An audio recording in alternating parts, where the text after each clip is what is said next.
tadi sudah saya sampaikan, ini sebagai pelengkap saja.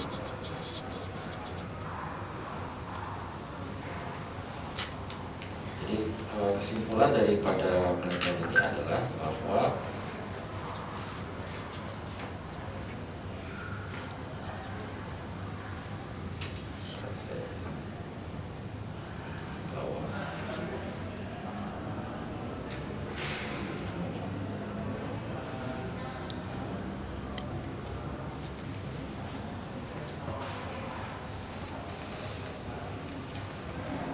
ya, pada penelitian ini tidak digunakan senyawa pembawa dan hasil dari karakterisasi FTE dan di detek latex serbuk membuktikan bahwa proses polimerisasi telah berhasil dilakukan. Kemudian transfer fenol mencapai nilai optimum pada kondisi pH lautan fenol pada fase sumber 5,5, konsentrasi NaOH 0,1 dengan ketebalan membran tipe T27, yaitu berat total membran 0,27 gram selama 24 jam. Waktu optimumnya dengan persen fenol yang bertransfer sebanyak 89,40% atau setara dengan 53,64 ppm. Perbedaan logam kompetitor CU dan PB terhadap transfer fenol mengganggu proses fenol untuk bertransfer ke fase penerima yang dibuktikan dengan konsentrasi fenol yang bertransfer lebih sedikit. Saran daripada penelitian ini adalah perlu dilakukan penelitian lebih lanjut mengenai transfer fenol dengan logam berat sebagai kompetitor menggunakan metode PIM dan senyawa pembawa copolygonal DV. Demikian hasil daripada penelitian kami. Saya kembalikan kepada ibu-ibu reviewer. Terima kasih. Assalamualaikum warahmatullahi wabarakatuh. Sebelumnya juga terbukti bahwa produk etanos PKU itu memang tidak efektif untuk santan ini, bahkan turun ya. Nah, tetapi dengan adanya gabungan campuran dengan twin itu meningkat walaupun nggak maksimum, belum optimum. Nanti penelitian untuk proyek berikutnya yaitu harus ditambahkan dengan stabilizer CMC mungkin ya, nanti itu gunanya penelitian. Jadi namanya juga ada RE ya, bukan set aja, jadi ada RE dan set supaya bergulir ya, begitu. Jadi kesimpulan di sini sekitar 6-12 santan kelapa itu dapat mempertahankan sekitar 57 dari kontrolnya 44% stabilitasnya.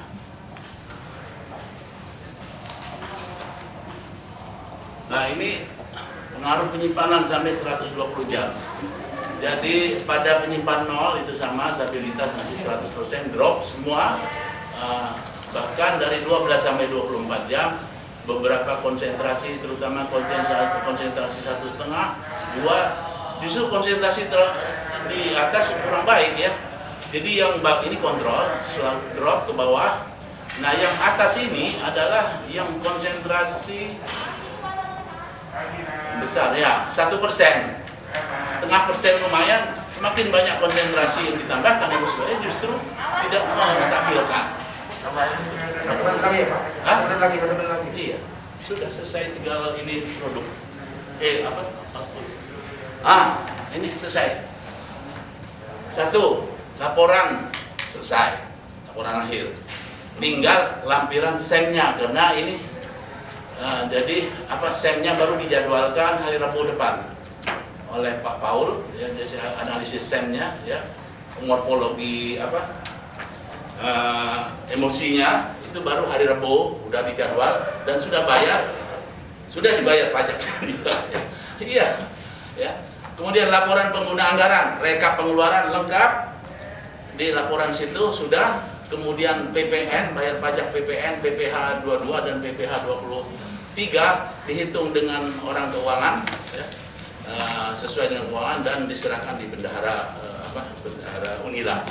Nah, sudah dibayar kemarin ya. Tinggal lampiran notanya janji sama orang LPPM hari Jumat beres, itu namanya lampiran semua ya. Tapi ngumpulnya sudah tanggal 24 ngumpul itu ya. Surat keterangan seminar proposal S2 selesai tanggal 2 September kemarin. Nah, dibuatkan patennya, mungkin paten sederhana atau apa? Kami rencana gitu, jadi ini dibikin algoritma dan kita coba bikin patennya. Tapi kebetulan mahasiswanya mau lulus cepat, jadi ini bagian dari skripsi mahasiswa. Nggak masalah kan, tujuannya apa dengan lulus cepat? Ya, yang melanjutkan codingannya. Jadi itu yang kita kendalanya di situ. Jadi draftnya paten belum ada ininya ya? Belum ada. Belum dibuat draftnya atau? Belum. Tapi codingnya sudah ada. Mungkin kita bisa patenkan itu untuk kaki, untuk paten sederhana codingan ini. Untuk semua aktivitas, termasuk aktivitas pendidikan, penelitian, pengabdian, dan pariwisata, Pak. Sehingga kala itu kami kesulitan untuk mengambil sampel, padahal populasi dari badak Sumatera ini ada di dalam Taman Nasional. Kemudian kami mencoba koordinasi dengan pimpinan di Balai Taman Nasional Waikambas dan di Suakarino Sumatera, karena di dalam Suakarino Sumatera itu ada satu non-government organization yang ada di dalamnya, yaitu Yayasan Badak Indonesia, untuk kami dapat mengambil sampel karena penelitian ini tetap harus running di tahun ini. Kemudian waktu berjalan, akhirnya kami tetap tidak diperkenankan untuk mengambil sampel. Akhirnya tim kami dibantu oleh tim dari Yayasan Badak Indonesia untuk dapat mengambil sampel.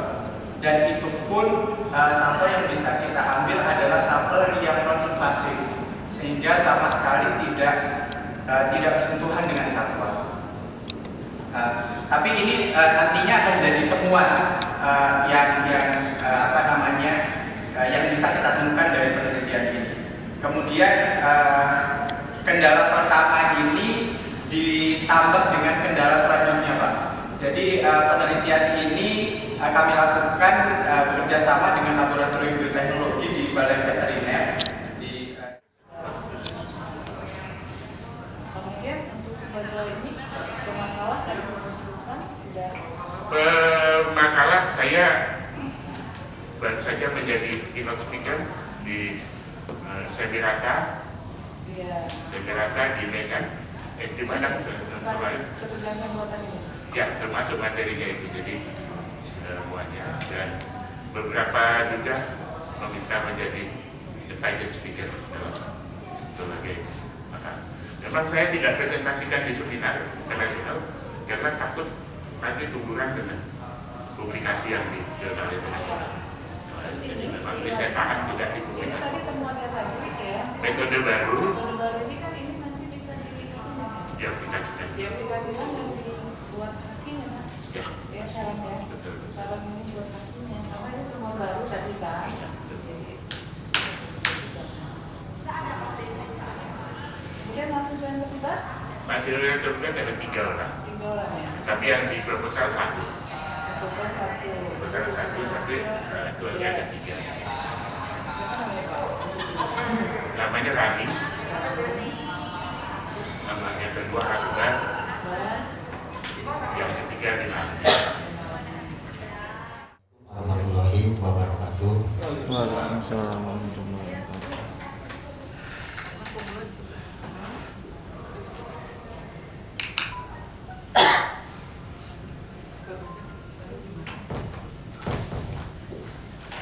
Terkait dengan kegiatan penelitian dasar yang dilakukan oleh DKPLU tahun anggaran 2020, secara pelaksanaan penelitian ini sudah selesai, cuman ini laporannya belum saya serahkan. Selanjutnya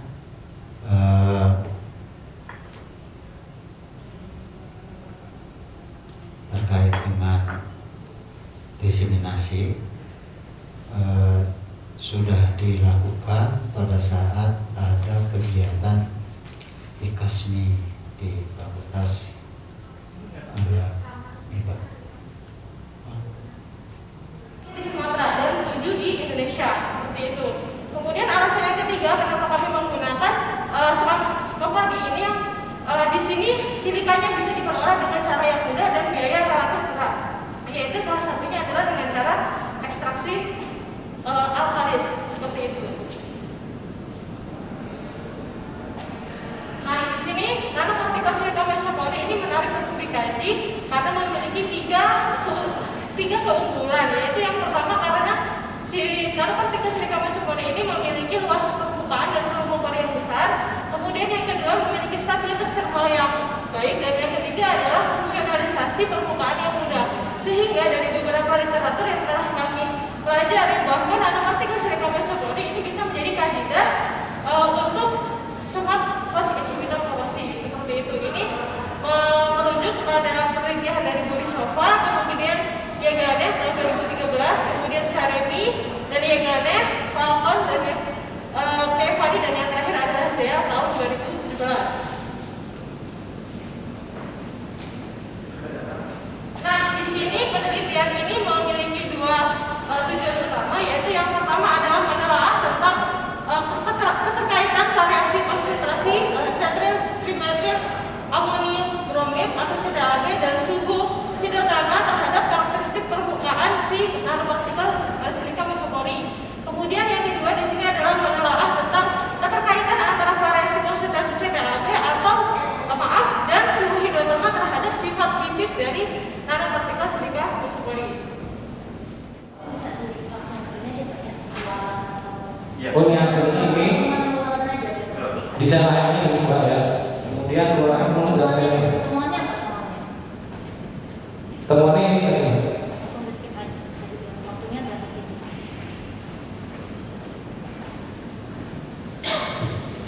Tuannya ini lahannya begini, kemiringan, kemudian dari situ kita bisa mendesain dan temuannya ini. Dari jumlahnya ini saya bisa masih tersisa bidang olah 4,9 meter dan bidang olah tanam untuk pertanian 16,3 pada interval 2 meter. Kemudian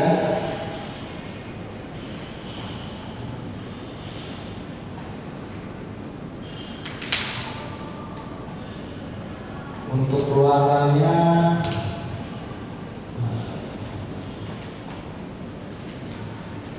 untuk outputnya ini saya di laporan itu di jurnal kulit sekitar 4 dan sedang proses jurnal yang JIK ODM sekitar 2 sudah elokan di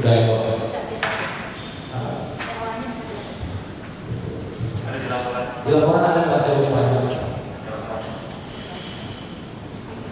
di laporan ada saya lupa. Kalau yang sekitar 2 sudah saya belum mau misalkan karena ada jurnal saya itu yang masih nyangkut gitu, nunggu dipublish dulu supaya nggak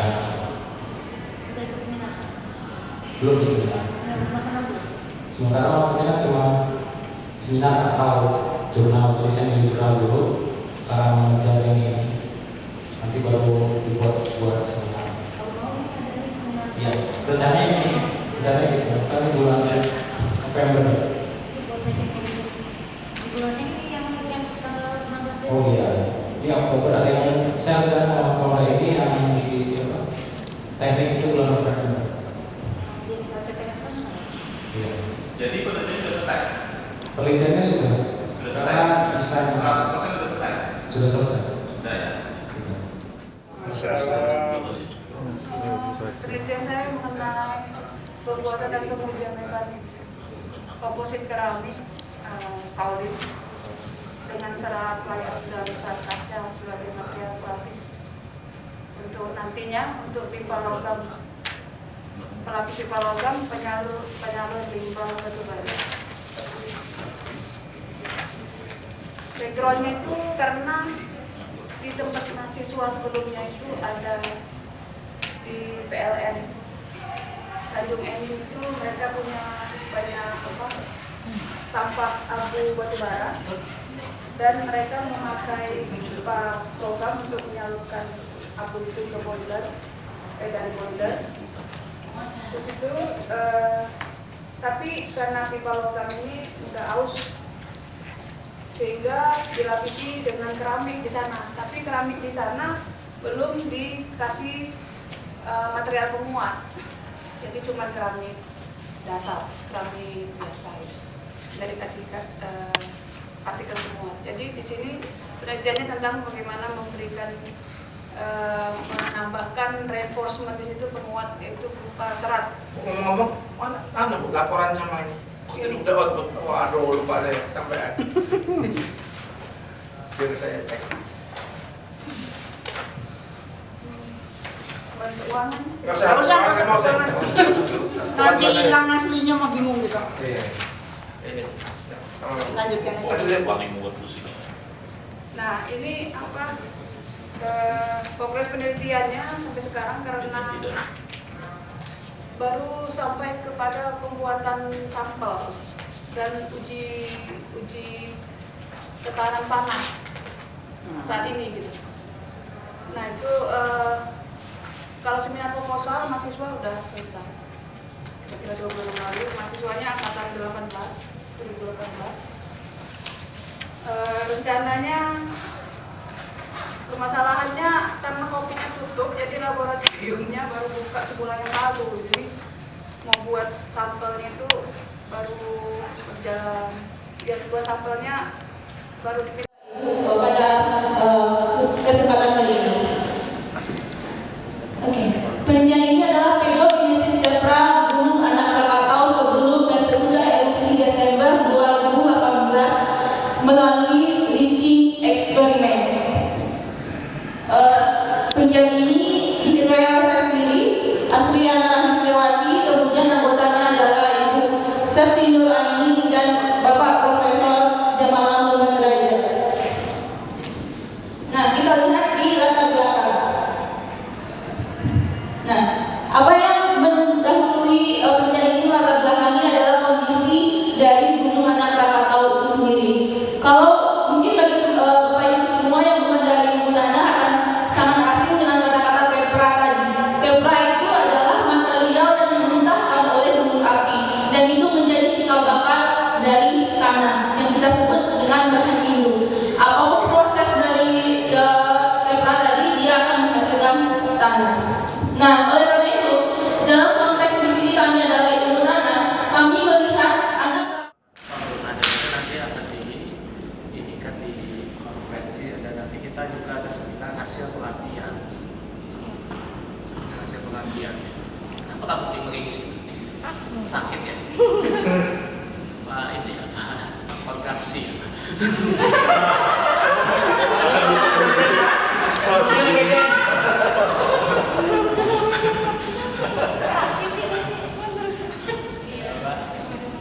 Kita butuh rekap itu untuk kita data kita sehingga kita bisa mengantisipasi apa yang harus dilakukan. Kayak Excel itu masuk tagihan-tagihan janji-janji itu. Kemudian yang ketiga, kontrak nantinya udah bisa dibuat besok ya. Benar nggak Bu Elni? Iya. Ya bisa ya, itu udah bisa dilakukan kan itu. Kita tahu nanti Bu Elni bisa koordinasi mengenai SOP dan lainnya.